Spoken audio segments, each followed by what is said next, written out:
Electrodynamics 27 most important 1 mark question start करते हैं। So relative permeability of vacuum क्या होती है? वैक्यूम की रिलेटिव परमिएबिलिटी होती है mu R equals to 1। Relative permittivity of vacuum क्या होती है? इट इज़ वैक्यूम की relative permittivity epsilon R equals to 1। Medium में इलेक्ट्रोमैग्नेटिक वेव की स्पीड का फॉर्मूला है। इलेक्ट्रोमैग्नेटिक वेव की स्पीड होती है v इजिकल टू 1/रूट म्यू एप्सिलॉन। यहाँ म्यू जो है परमिएबिलिटी है और एप्सिलॉन परमिटिविटी है। इलेक्ट्रोमैग्नेटिक वेव में इलेक्ट्रिक फील्ड और मैग्नेटिक फील्ड का रिलेशन, तो प्लेन इलेक्ट्रोमैग्नेटिक वेव में E vector is equal to c P vector. Here c is speed of light. Propagation constant क्या होता है? प्रोपगेशन कांस्टेंट को गामा से डिनोट करते हैं। Gamma is equal to alpha plus I beta, जहाँ अल्फा एटेन्यूएशन कांस्टेंट है और बीटा फेज कांस्टेंट है। स्किन डेप्थ क्या होती है? स्किन डेप्थ वो डेप्थ होती है जहाँ वेव की एम्पलीट्यूड सरफेस वैल्यू के 1/e या अराउंड 37% रह जाती है। अब इलेक्ट्रिक फील्ड की वेव इक्वेशन होती है del square E vector is equal to mu epsilon del square E by d t square del T square. अब बात करते हैं क्रिटिकल एंगल क्या होता है। डेंसर मीडियम में वो एंगल ऑफ इंसिडेंस जहाँ रिफ्रैक्टेड एंगल 90 डिग्री हो जाए उसे क्रिटिकल एंगल कहते हैं। टोटल इंटरनल रिफ्लेक्शन की कंडीशंस बताइए।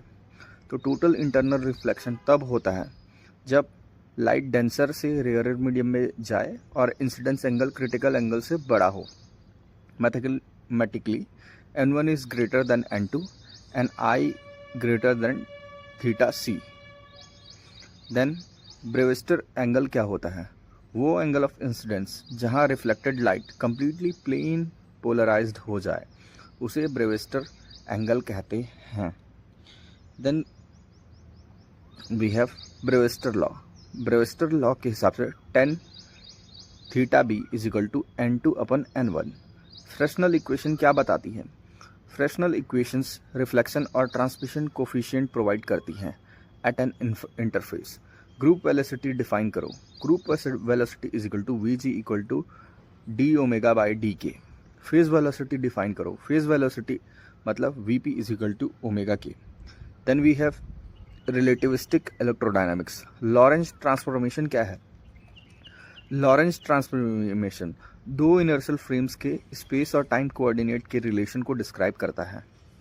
लॉरेंस फैक्टर क्या होता है? लॉरेंस फैक्टर को गामा से रिप्रेजेंट करते हैं।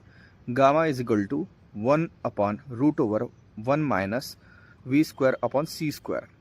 मिन्कोवस्की स्पेस क्या होता है? Minkowski space 4 dimensional space time होता है जो स्पेशल रिलेटिविटी में यूज होता है। 4 वेक्टर क्या होता है? ऐसी क्वांटिटी जिसके 4 कंपोनेंट्स लॉरेंस ट्रांसफॉर्मेशन के अंडर ट्रांसफॉर्म होते हैं उसे 4 वेक्टर कहते हैं। डी एलम्बर्शियन ऑपरेटर क्या होता है? डी एलम्बर्शियन ऑपरेटर में square bracket is equal to del square minus 1/c² d del square by del T square. Relativity में इनवेरिएंट क्वांटिटी क्या होती है? स्पेस टाइम इंटरवल इनवेरिएंट होता है रिलेटिविटी में, which is equal to s² is equal to x² plus y² plus z² minus c² by c² into t², या फिर s² is equal to c² t² minus x² minus y² minus z², ऐसा लिख सकते हैं। Then we have relativistic momentum क्या होता है? Relativistic momentum P is equal to gamma mv। Then we have potentials and radiation. Vector potential और magnetic field का relation क्या है? Magnetic field B vector is equal to del cross A vector. ये A vector है vector potential, B है magnetic field. Scalar potential define करो। Scalar potential phi एक scalar function होता है जिसका नेगेटिव ग्रेडियंट इलेक्ट्रिक फील्ड देता है। यहाँ पर फॉर्मूला है E vector is equal to minus del phi minus del A vector by del t. Then we have Lorenz Gauss condition क्या है? लॉरेंज गॉस कंडीशन मतलब del dot A vector is plus 1/c² del phi by del T is equal to 0। Larmor formula क्या है? Larmor formula accelerated charge की radiated power बताता है, where p power is equal to q²a² 6 epsilon naught c cube. Cherenkov radiation क्या होता है? जब charged particle medium में लाइट की फेज वेलोसिटी से ज़्यादा स्पीड से मूव करें तब चेरेनकोव रेडिएशन एमिट होता है। चेरेनकोव रेडिएशन की कंडीशंस क्या हैं? तो the condition for Cherenkov radiations is v should be greater than c by n। यहाँ पर n रिफ्रैक्टिव इंडेक्स है। Now let's start with the 2-mark question. Electromagnetic waves in different media. Derive wave equation from Maxwell's equation in free space. तो free space में Maxwell equation होती है by Faraday's law. We know that del cross E vector is equal to minus del B by del t vector, और Ampere Maxwell law के हिसाब से del cross B vector is equal to mu naught epsilon naught del E by del t. अब curl identity apply करते हैं और simplify करने पर हमको मिलेगा del square E is equal to mu naught epsilon naught del square E by del T square. ये electromagnetic wave equation है। Then we have define propagation constant and skin depth. तो प्रोपगेशन कांस्टेंट को gamma से denote करते हैं and gamma is equal to alpha plus I beta. यहाँ alpha attenuation constant है और बीटा फेज कांस्टेंट है। स्क्रीन डेप्थ डेल्टा होती है and del is equal to 1/अल्फा। ये वो डेप्थ होती है जहाँ एम्पलीट्यूड 1/e या फिर अप्रॉक्सीमेटली 37% रह जाए। Interfaces and optics unit 2। Derive expression for critical angle. तो स्नेल्स लॉ के according n1 sine theta is equal to n2 sine theta. Critical angle पर रिफ्रैक्टेड एंगल 90 डिग्री हो जाता है, मतलब साइन थीटा 2 इक्वल्स 1। तो इक्वेशन बनेगी n1 sine theta C is equal to n2। Final expression होगा sine theta C is equal to n2 upon n1। Condition होती है n1 greater than n2। So we have state and explain Brewster law. Brewster law के according tan theta B is equal to n2 upon n1। यहाँ theta B ब्रेविस्टर angle है। इस angle पर reflected light completely plane polarised हो जाती है। Difference between phase velocity and group velocity. तो phase velocity individual wave crest या wave trough की स्पीड होती है, VP is equal to omega K, और ग्रुप वेलोसिटी एनर्जी या इंफॉर्मेशन प्रोपगेशन की स्पीड होती है, VG is equal to D omega by D K. Simple trick ये, फेज मतलब पैटर्न स्पीड और group means signal speed. Relativistic electrodynamics unit 3। तो write Lorentz transformation equation. X axis के along motion के लिए लॉरेंस ट्रांसफॉर्मेशन इक्वेशन होता है X dash is equal to gamma bracket के अंदर X minus V T and T dash is equal to gamma T minus we x upon C square. Then we have और Y prime equals y and z prime equals z। Lorentz factor होता है gamma is equal to 1/√1 minus v square upon C square. Define 4 vector with example. 4 vector एक ऐसी quantity होती है जिसके 4 components Lorentz transformation follow करते हैं। Example x to the power mu is equal to c t comma x comma y comma z. ये space time coordinate 4 vector है। Unit 4 potentials and radiation. Derive Lorentz Gauss condition. Potential relation होता है E vector is equal to minus del phi minus del A by del t. Divergence apply करने और continuity equation use करने पर मिलता है del dot A vector plus 1/c² del phi by del T is equal to 0।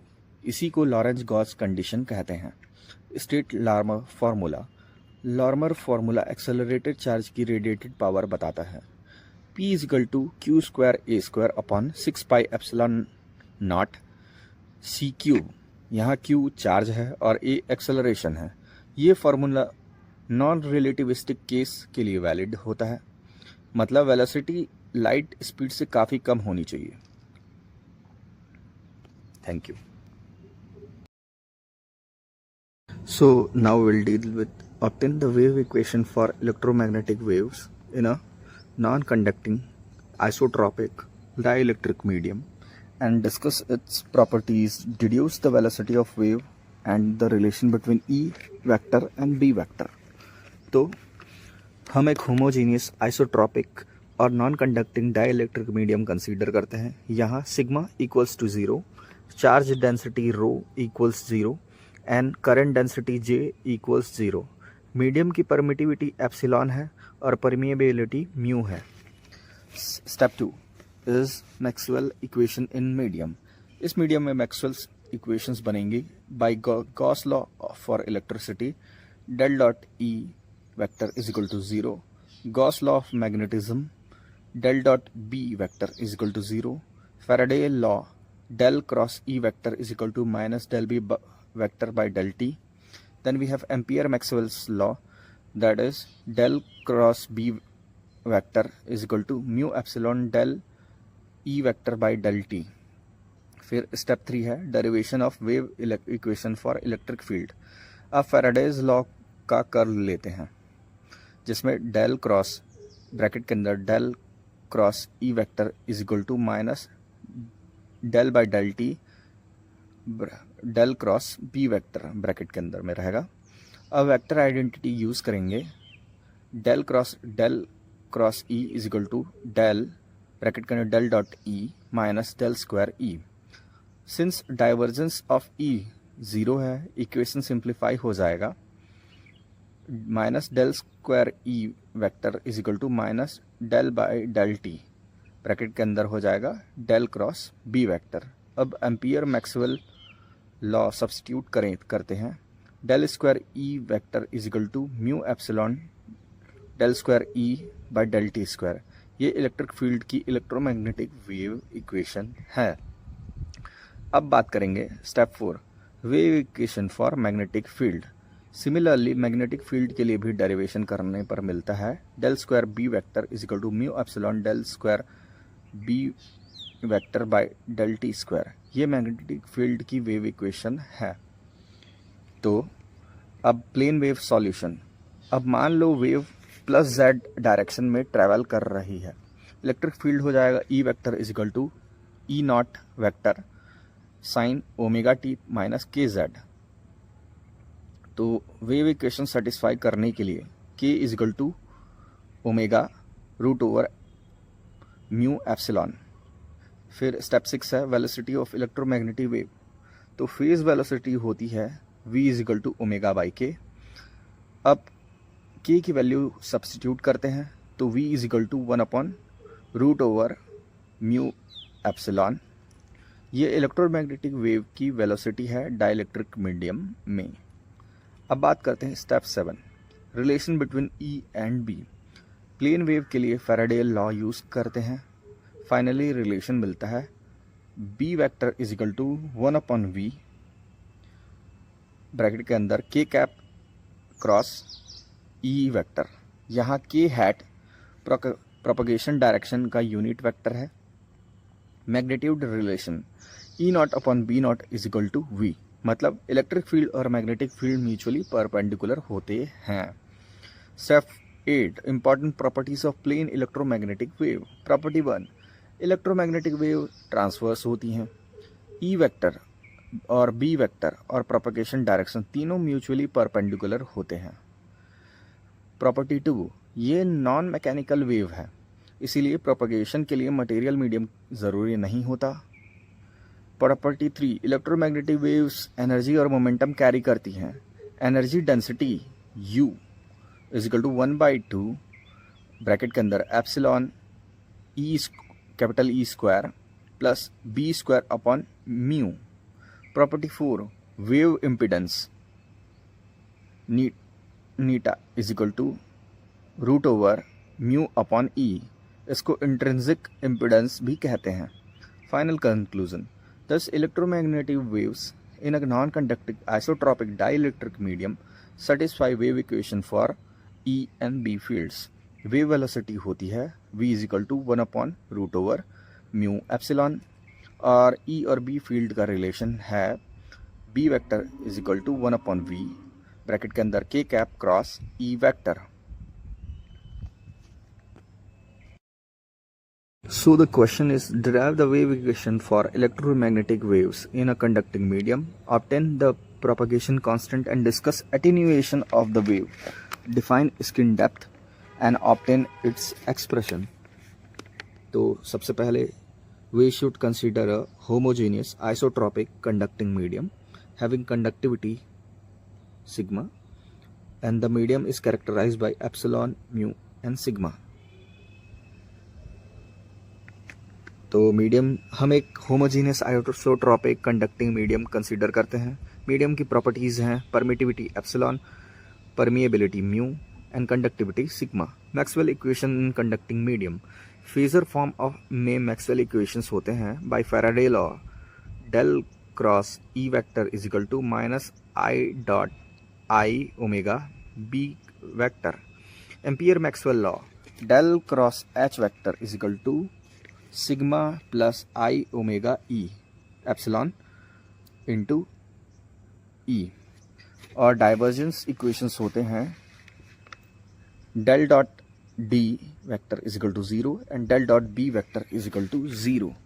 So wave equation for electric field, अब Faraday law का curl लेते हैं तो डेल क्रॉस ब्रैकेट में del cross E vector is equal to minus i omega bracket के अंदर del cross B vector.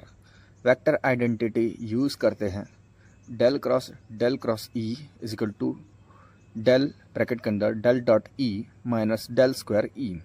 Since divergence of E 0 है तो minus del square E is equal to I omega bracket के अंदर del cross B vector. अब del cross B को substitute करेंगे। अब मैक्सवेल इक्वेशन सब्सटीट्यूट करते हैं और सिंप्लीफाई करने पर हमको मिलता है del square E is equal to omega square,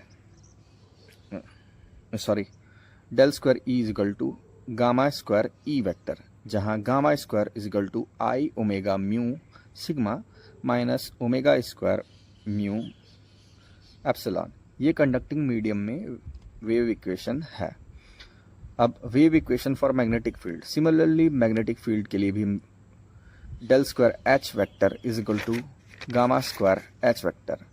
step 5, propagation constant. Propagation constant को गामा से डिनोट करते हैं and gamma is equal to alpha plus I beta. यहाँ अल्फा एटेन्यूएशन कांस्टेंट है और बीटा फेज कांस्टेंट है।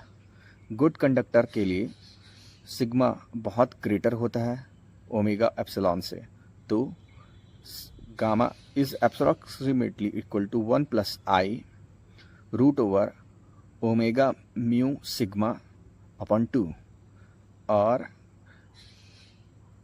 Alpha is equal to beta is equal to root over gamma mu sigma by 2।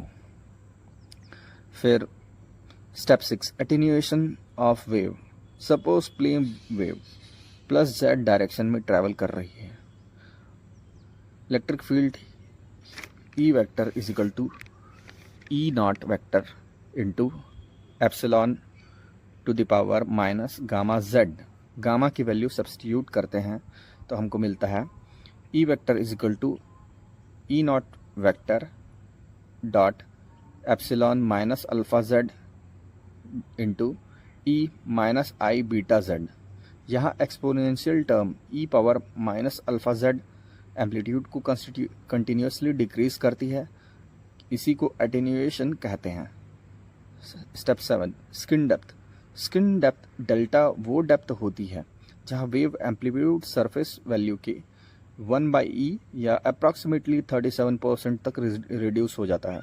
Definition mathematically, mod of E is equal to mod of E naught epsilon to the power minus alpha del is equal to mod of E naught upon epsilon, इससे alpha del is equal to 1 हो जाता है। Therefore del is equal to 1 upon alpha. Good conductor के लिए del is equal to √2 omega mu sigma. Discussion point 1, conducting medium में resistive losses की वजह से अल्फ़ा पॉजिटिव होता है। Point 2, wave amplitude exponentially decrease करती है, इसलिए वेव डैम्प्ड या एटेन्यूएटेड वेव कहलाती है। Point 3, phase constant beta phase change per unit length बताता है। पॉइंट 4, गुड कंडक्टर्स में स्किन डेप्थ बहुत स्मॉल होती है, इसीलिए इलेक्ट्रोमैग्नेटिक वेव कंडक्टर के अंदर सिर्फ थोड़ी डेप्थ तक ही पेनिट्रेट करती है। फिर फाइनल समरी, कंडक्टिंग मीडियम में इलेक्ट्रोमैग्नेटिक वेव सेटिस्फाई करती हैं del square E vector is equal to gamma square E vector. Propagation constant होता है gamma is equal to alpha plus I beta. Wave amplitude exponentially decay करती है, E vector is equal to E vector into epsilon to the power minus alpha Z into E epsilon to the power minus I beta z. और skin depth होता है del is equal to 1 upon alpha. Good conductors के लिए होता है del is equal to √2 upon mu omega mu sigma. That's it. Derive Fresnel's equation for reflection and transmission coefficient for plane electromagnetic waves at the boundary between two non-conducting media for both parallel P and perpendicular S polarizations। तो इसको हम लोग derive करेंगे। तो step 1 basic step, consider करो कि एक plane electromagnetic wave medium 1 से मीडियम 2 की बाउंड्री पर इंसिडेंट हो रही है। मीडियम 1 का रिफ्रैक्टिव इंडेक्स है N1 और इंट्रिंसिक इम्पीडेंस है η1। देन वी हैव मीडियम 2 का refractive index N2 and intrinsic impedance है η2। अगर angle of incident theta I है और angle of refraction theta T है। स्टेप 2 स्नेल्स लॉ के according N1 sine theta I is equal to N2 sine theta T. यहाँ relation reflection and refraction derivation में use होगा। Part A, perpendicular और S polarisation. अब पहले S polarisation derive करते हैं। यहाँ electric field plane of incident के परपेंडिकुलर होती है। Boundary condition 1, tangential component of electric field continuous होता है, इसीलिए E I plus E R is equal to T E T.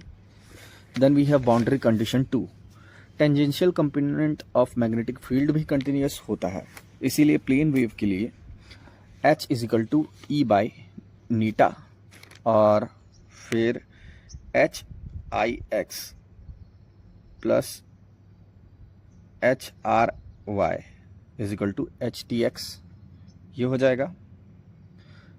तो बाउंड्री कंडीशंस अप्लाई करने पर E I cos theta I minus E R cos theta I upon η1 is equal to E T cos theta T upon η2। अब first equation पर substitute करने और solve करते हैं। Reflection coefficient for S polarisation, reflection coefficient मिलता है R S is equal to E R upon E I is equal to N2 cos theta I minus η1 cos theta T divided by η2 cos theta I plus η1 cos theta T, ये हो जाएगा। Transmission coefficient for S polarisation, transmission coefficient होगा T S is equal to E T upon E I is equal to η2 cos theta I upon η2 cos theta I plus η1 cos theta T. ये S polarisation के Fresnel equations हैं। Parallel और P polarisation, अब P polarisation derive करते हैं। यहाँ electric field plane of incidence के parallel होती है। बाउंड्री कंडीशंस मिलेगी इलेक्ट्रिक फील्ड कंटिन्यूटी से E I plus E R is equal to E T. Magnetic field continuity apply करने पर मिलेगा हम लोग को H I plus H R is equal to H T. यहाँ पर H is equal to E upon eta, तो E I cos theta I minus E R cos theta I upon η1 is equal to E T cos theta T upon eta 2। इन equations को solve करने पर final Fresnel equations मिलती है। Reflection coefficient for P polarisation R P is equal to E R by E I is equal to eta 2 cos theta T minus eta 1 cos theta 1 upon eta 2 cos theta 2 plus eta 1 cos theta I. Transmission coefficient for P polarisation होगा T P is equal to E T upon E I is equal to 2 eta 2 cos theta I upon eta 2 cos theta t plus eta 1 cos theta I. Important remarks. Intrinsic impedance eta is equal to root over mu upon epsilon. Remark. Non-magnetic media के लिए eta is equal to eta naught upon n. n refractive index है जहाँ eta 0 approximately 377 ohm होता है। Special case normal incidence पर theta I equals 0 होता है, तब R S is equal to R P is equal to eta 2 minus eta 1 upon eta 2 plus eta 1। Transmission coefficient हो जाता है T S is equal to T P is equal to 2 eta 2 upon eta 2 plus eta 1। Special case 2 Brewster angle. P polarization के लिए ब्रेविस्टर angle पर reflected wave disappear हो जाते हैं, मतलब R P is equal to 0। तब finally tan theta B is equal to n2 upon n1। Final conclusion ये है कि Fresnel equation plane electromagnetic waves के रिफ्लेक्शन और ट्रांसमिशन कोफिशिएंट प्रोवाइड करती हैं at the boundary between two dielectric media. ये दोनों इक्वेशंस दोनों केसेस एस पोलराइजेशन और पी पोलराइजेशन के लिए डिराइव की जाती हैं। So the question is, derive Brewster law, explain the phenomena of polarization and define the degree of polarization. Obtain an expression for degree of polarization. तो सबसे हम लोग बेसिक स्टेप है, कंसीडर करो एक प्लेन इलेक्ट्रोमैग्नेटिक वेव मीडियम 1 से medium 2 पर incident हो रही है।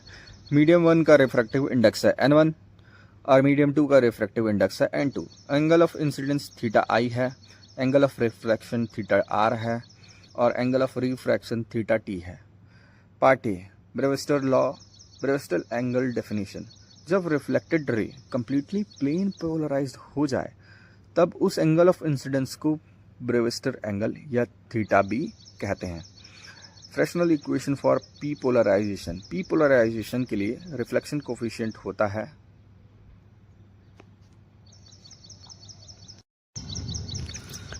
RP is equal to n2 eta 2 cos theta I minus eta 1 cos theta T upon n eta 2 cos theta I plus eta 1 cos theta T. Complete plane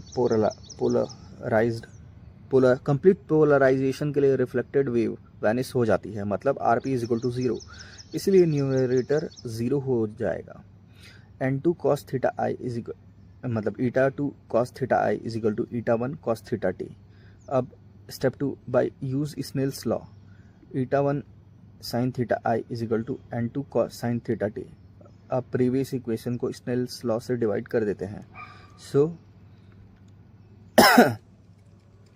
ये हो जाएगा tan theta B is equal to n2 upon n1। इसी को Brewster law कहते हैं। Brewster angle पर reflected ray completely plane polarized होती है और रिफ्लेक्टेड और रिफ्रैक्टेड रेज एक दूसरे के परपेंडिकुलर होते हैं।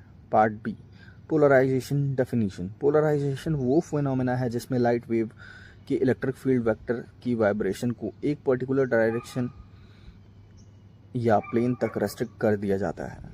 Types of polarization. Linear polarization, electric field एक फिक्स डायरेक्शन में वाइब्रेट करती हैं। Circular polarization, electric field constant magnitude के साथ सर्कुलर पाथ ट्रेस करती है। Elliptical polarization, electric field ellipse trace करती हैं। Part C, degree of polarization. Degree of polarization P define होता है पोलराइज इंटेंसिटी और टोटल इंटेंसिटी के रेशियो से। सो फॉर्मूला है P is equal to IP upon I। Meaning of values, case 1 P equals 0 means completely unpolarized light. Case 2 P equals 1 means completely polarized light. Case 3 0 से 1 के बीच में value means partially polarized light. Part D, expression for degree of polarization. Suppose analyser rotate करने पर maximum intensity I max मिलती है और minimum intensity I minimum मिलती है, तब degree of polarization P is equal to I max minus I minimum upon I max plus I minimum. Short proof Malus law के according I is equal to I minimum plus I max minus I minimum cos square theta. Theta equals 0 पर intensity maximum होती है और theta equals 90 degree पर intensity minimum होती है।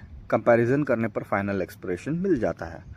Final summary, Brewster law is equal to tan theta b is equal to n2 upon n1, degree of polarization P is equal to IP upon I, using maximum and minimum intensity P is equal to I max minus I minimum upon I max upon plus I minimum. Conclusion, thus Brewster law gives the condition for complete plane polarization of reflected light. Polarization restricts electric field vibration to a particular plane, and degree of polarization measures how much the light is polarized. Now the question is, explain total internal reflection, obtain an expression for the critical angle, also derive an expression for group velocity and distinguish it from phase velocity. तो step 1, basic step. Consider करो एक electromagnetic wave optically denser medium से rare medium की तरफ travel कर रही है। Denser medium का रिफ्रैक्टिव इंडेक्स है n1 और रेयर मीडियम का रिफ्रैक्टिव इंडेक्स है n2। तो कंडीशन ये हो जाएगा n1 is greater than n2। अब angle of incident theta I है और angle of reflection theta T है। Part A, total internal reflection. Definition, जब light higher refractive index medium से लोअर रिफ्रैक्टिव इंडेक्स मीडियम में जाती है तो रिफ्रैक्शन एंगल इंक्रीज करता है। एक पर्टिकुलर एंगल पर रिफ्रैक्टेड रे इंटरफेस के अलॉन्ग ट्रेवल करती है। इस एंगल को क्रिटिकल एंगल कहते हैं। अगर इंसिडेंस एंगल क्रिटिकल एंगल से बड़ा हो जाए तो रिफ्रैक्टेड रे एग्जिस्ट नहीं करती और पूरी लाइट रिफ्लेक्ट हो जाती है। इसी फिनोमेना को टोटल इंटरनल रिफ्लेक्शंस या TIR कहते हैं। कंडीशंस फॉर TIR, कंडीशन 1 ये है कि लाइट डेंसर मीडियम से रेयर मीडियम में जानी चाहिए। कंडीशन 2 ये है कि angle of incidence critical angle से ग्रेटर होना चाहिए। तो part B, expression for critical angle. At critical angle theta T is equal to 90 degree. Snell's law के यूज़ करने पर n1 sine theta I is equal to n2 sine theta T. तो theta I is equal to theta C. तो n1 sine theta C is equal to n2 sine 90 degree. Sine 90 degree होता है 1, तो n1 sine theta C is equal to n2। Therefore sine theta C is equal to n2 upon n1। ये critical angle का required expression है। Important remarks. 1, remark 1, total internal reflection सिर्फ तब possible है जब n1 ग्रेटर देन n2 हो। Remark 2, critical angle के बाद रिफ्लेक्शन कोफिशिएंट अप्रॉक्सीमेटली 1 हो जाता है। रिमार्क 3, ऑप्टिकल फाइबर्स का working principle total internal reflection पर बेस्ड है। Part C, group velocity. Definition, wave packets multiple nearby frequencies और वेव नंबर्स का सुपरपोजिशंस होता है। एनवेलप या एनर्जी जिस स्पीड से ट्रैवल करती है उस स्पीड को ग्रुप वेलोसिटी कहते हैं और एक पर्टिकुलर कांस्टेंट फेज की वेलोसिटी को फेज वेलोसिटी कहते हैं। Expression for group velocity. Group velocity define होती है Vg is equal to D omega by D k. यहाँ ओमेगा एंगुलर फ्रिक्वेंसी है और के वेव नंबर है। D, part D, phase velocity. Definition, wave के किसी कांस्टेंट फेज पॉइंट जैसे कि क्रेस्ट की प्रोपगेशन स्पीड को फेज वेलोसिटी कहते हैं। Formula Vp is equal to omega by के। Relation between phase and group velocity. Part E, phase velocity से k is equal to omega upon Vp differentiate with respect to k। तो simplification के बाद relation मिलता है Vg is equal to Vp plus omega dVp by D omega. ये non absorbing medium के लिए valid relation है। फिर बात करते हैं difference between phase and group velocity. Definition, phase velocity crest की स्पीड होती है, ग्रुप वेलोसिटी वेव पैकेट या एनर्जी की स्पीड होती है। Formula, phase velocity Vp is equal to omega by K, group velocity is equal to V G is equal to D omega by D K. Physical meaning, phase velocity energy transport represent नहीं करती, group velocity energy और information transport represent करती है। Occurrence, phase velocity dispersive और non dispersive दोनों medium में exist करती है, जबकि group velocity mainly dispersive medium में डिफाइन होती है। Applications of total internal reflection, तो ऑप्टिकल फाइबर्स में, इंटरनेट कम्युनिकेशन और मेडिकल एंडोस्कोपी में यूज़ होता है। रिफ्लेक्टिंग प्रिज्म, पेरिस्कोप्स और बाइनोकुलर्स में यूज़ होता है। Diamonds and mirage, diamond sparkle और मिराज इफेक्ट भी TIR की वजह से होती है। Final summary, critical angle sin theta c is equal to n2 upon n1, group velocity Vg is equal to d omega by D K, phase velocity Vp is equal to omega by के, relation between them is Vg is equal to Vp plus omega dVp by D omega sorry. Then conclusion, thus total internal reflection occurs when light travels from denser to rarer medium with incidence angle greater than critical angle. Group velocity represents energy propagation while phase velocity represents propagation of constant phase points. Thank you. Explain Minkowski space, derive Lorentz transformation equation for space and time. Explain them in 4 vector form. ये है question.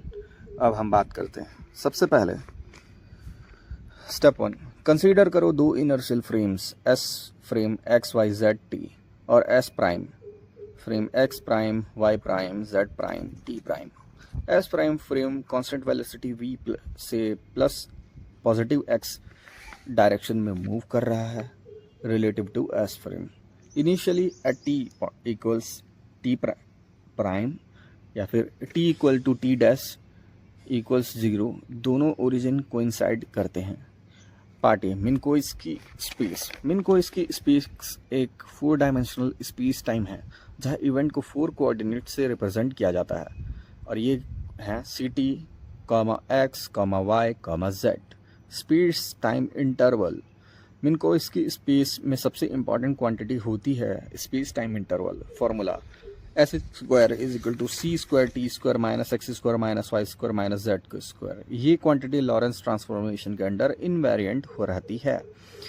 मिन्कोव्स्की diagram में ct vertical axis होता है और x horizontal axis होता है और जो 45 डिग्री लाइंस हैं वो लाइट का पाथ रिप्रेजेंट करती है।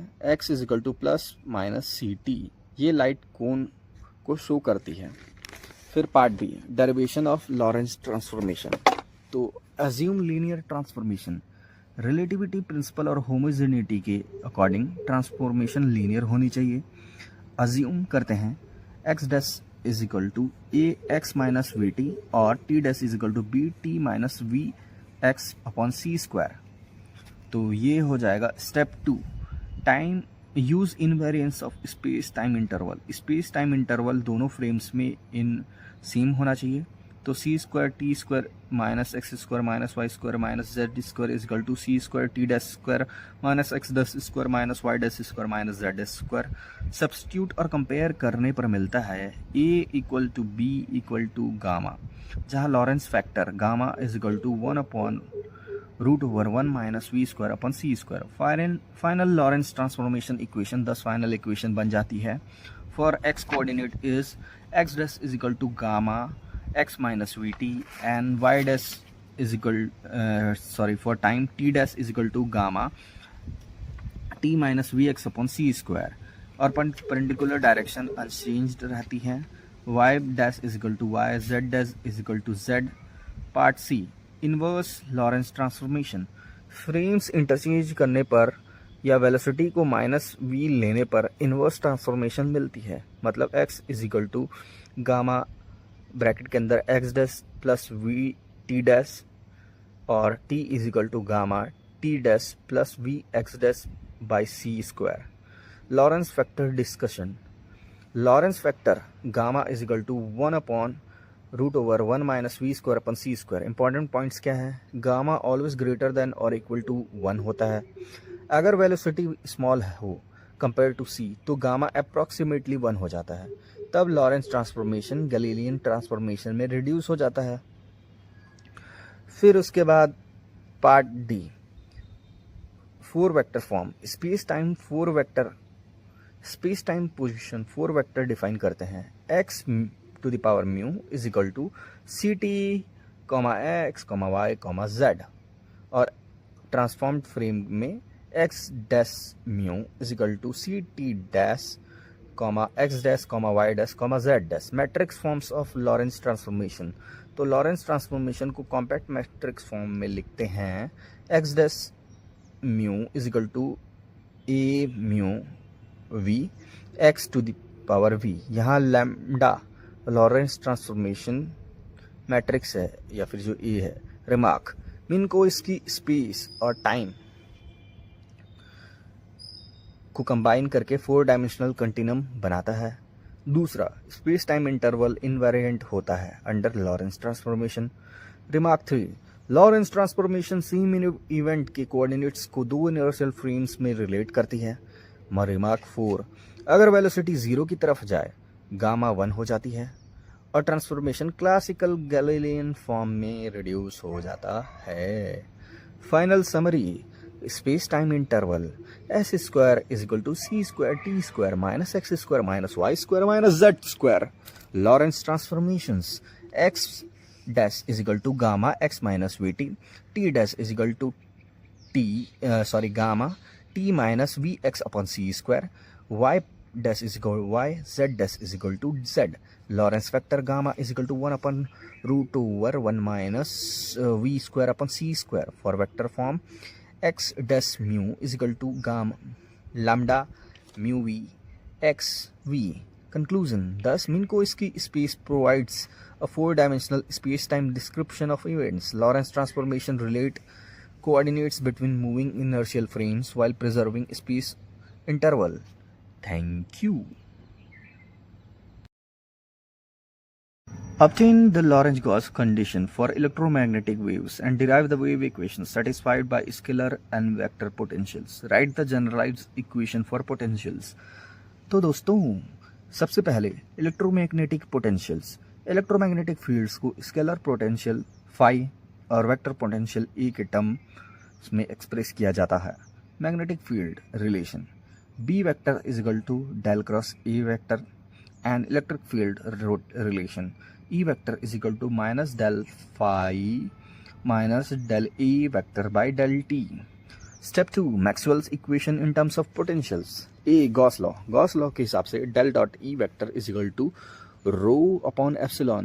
इलेक्ट्रिक फील्ड एक्सप्रेशन सब्स्टिट्यूट करते हैं तो E के जगह हम डालेंगे del dot ब्रैकेट के अंदर माइनस del phi माइनस del A vector by del T bracket close is equal to rho upon epsilon. Simplify करने पर del square phi minus del by del t bracket के अंदर del dot A vector is equal to rho upon epsilon. Ampere Maxwell's law, del cross B vector is equal to mu naught j vector plus mu naught epsilon naught del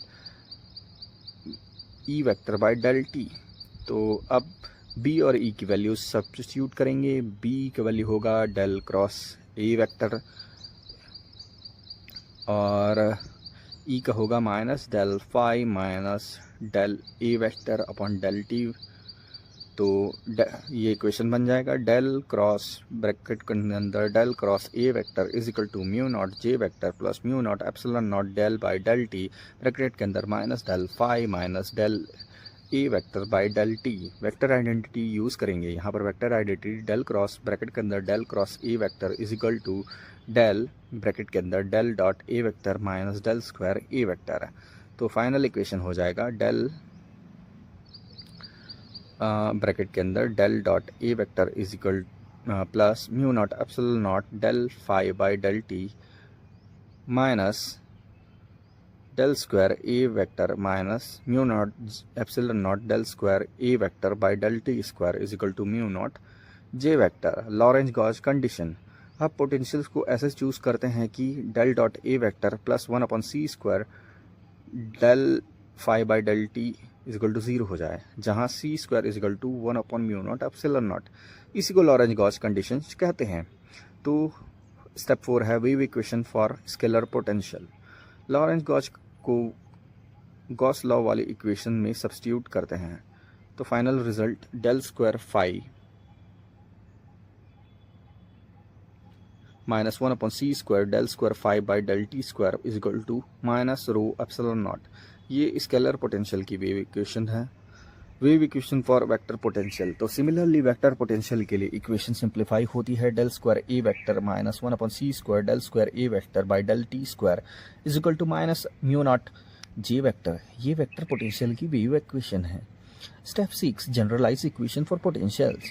10 generalize equation बन जाती है for scalar potential del square phi minus 1/c square del square phi by del T square minus rho epsilon not.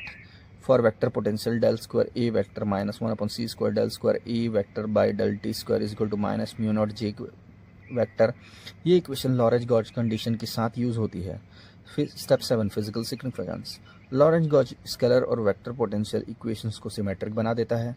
Point 2 potentials inhomogeneous wave equation satisfy करते हैं और sources रो और जे है। Point 3 free space में जहां row and J zero होते हैं equations homogeneous wave equations बन जाती हैं। Point 4 Lorenz Gauss special relativity compatible होता है और लॉरेंज कोवेरियंस प्रिजर्व करता है। Then we have step 8 free space case. तो फ्री स्पेस में रो 0 जे 0 तब इक्वेशन रिड्यूस होकर हो जाती है स्केलर पोटेंशियल के लिए del square phi minus 1/c square into del square phi by del T square is equal to 0। Vector potential हो जाएगा del square a vector minus 1/c square del square a vector by del T square is equal to 0 along with Lorenz Gauss condition. तो important remarks की बात करें तो remark 1 potentials unique नहीं होते, ये गॉस चॉइस पर डिपेंड करते हैं। रिमार्क 2 लॉरेंज गॉस सबसे कन्वीनियंट गॉजेस में से एक है। रिमार्क 3 फिजिकल फील्ड्स ई और बी यूनिकली डिटरमाइन होते हैं। Final summary Lorenz Gauss conditions del dot A vector plus 1/c square del phi by del square phi by del t del phi by del t is equal to 0 del dot a vector plus 1/c square del phi by del t is equal to 0। Scalar potential equation है del square 5 minus 1/c square del square 5 by del t square is equal to minus rho epsilon naught। Vector potential equation del square a vector minus 1/c square del square a vector by del t square is equal to minus mu naught j vector। Conclusion thus using Lorentz Gauss conditions Maxwell equations lead to symmetric wave equation for scalar and vector potential। These equations completely determine electromagnetic potential for given charge and current distributions। Thank you। Derive an expression for total power radiated by a non-relativistic accelerated charge। तो start करते हैं दोस्तों। Consider करो एक non relativistic point charge Q arbitrary acceleration A के साथ move कर रहा है। नॉन रिलेटिविस्टिक कंडीशन का मतलब है V is less than C, मतलब स्पीड ऑफ लाइट से बहुत कम है, मतलब प्रैक्टिकल पार्टिकल की स्पीड लाइट स्पीड से बहुत कम है। रिटार्डेड पोटेंशियल्स लॉरेंज गॉस में रिटार्डेड पोटेंशियल्स यूज करते हैं। स्केलर पोटेंशियल फाई ब्रैकेट के अंदर R vector comma T is equal to 1/4 pi epsilon naught Q by R। Vector potential a r t is equal to mu naught by 4 pi into q v vector t r by r. तो यहाँ r source और observation point के बीच का distance है। Retarded time t r is equal to t minus r by c. Step 3 radiation fields electric और magnetic fields potential से obtain की जाती है। Electric field is equal to E vector is equal to minus del phi minus del A vector by del t. Magnetic field is equal to B vector is equal to del cross A vector. Radiation zone में जहाँ R is greater than source dimensions dominant radiation electric field होता है। तो E radiation is equal to 1/4 pi epsilon naught Q by C square bracket के अंदर N cap cross N cap bracket के अंदर N cap cross A cap bracket close upon R rad. और magnetic field B radiation is equal to mu not q upon 4 pi c square bracket के अंदर N cap cross ए vector upon r bracket close red. तो यहाँ n hat source के observation point की direction का unit vector है। Important property, radiation field transverse होते हैं और डिस्टेंस के साथ 1/r से डिक्रीज करते हैं। Step 4, Poynting vector and radiated power. Radiated power Poynting vector से ऑब्टेन होती है। Power per unit solid angle del p by del ohm is equal to r square inner product of s vector dot n cap। Radiation fields use करने पर final expression मिलता है del p by del omega is equal to q square by 16 pi square epsilon naught c cube bracket के अंदर a square minus n cap dot a vector का whole square. ये differential power radiated into solid angle d omega है। Total radiated power, अब total power के लिए सब directions में इंटीग्रेट करते हैं। p is equal to integration dp by D omega dot d omega. Acceleration को z एक्सिस के अलॉन्ग लेते हैं, then n cap dot a vector is equal to a cos theta. Integration करने पर मिलता है p is equal to q square a square upon 6 pi epsilon c cube. इसी को लार्मर फार्मूला कहते हैं। And angular distribution of radiation, angular distribution dp by d omega is equal to q square a square by 16 pi square epsilon naught c cube sine square theta. यहाँ theta acceleration direction और observation direction के बीच का angle है। Radiation pattern, maximum radiation equatorial plane में होता है जहाँ theta is equal to 90 degree. Zero radiation, acceleration direction के अलॉन्ग रेडिएशन जीरो होता है, theta is equal to 0 degree या पाई होता है। तब important remarks, remark 1, radiated power acceleration के स्क्वायर के प्रोपोर्शनल होती है। रिमार्क 2, ये फार्मूला नॉन रिलेटिविस्टिक केस के लिए वैलिड होती है। रिमार्क 3, ये रेडिएशन डायपोल रेडिएशन भी कहलाता है। रिमार्क 4, सेम रिजल्ट लेनार्ड वी चार्ज पोटेंशियल से भी ऑब्टेन किया जा सकता है। Final summary, Larmor formula p is equal to q square a square by 6 pi epsilon naught c cube। differential power distribution del p by del omega del ohm is equal to q square by 16 pi square epsilon naught c cube bracket के अंदर a square minus n cap a vector का bracket close whole square bracket. Angular distribution form del p by del ohm is equal to q square a square by 16 pi square epsilon c cube sin square theta। Conclusion, thus an accelerated charge radiates electromagnetic energy. For a non-relativistic charge, the total radiated power is given by the famous Larmor formula। धन्यवाद।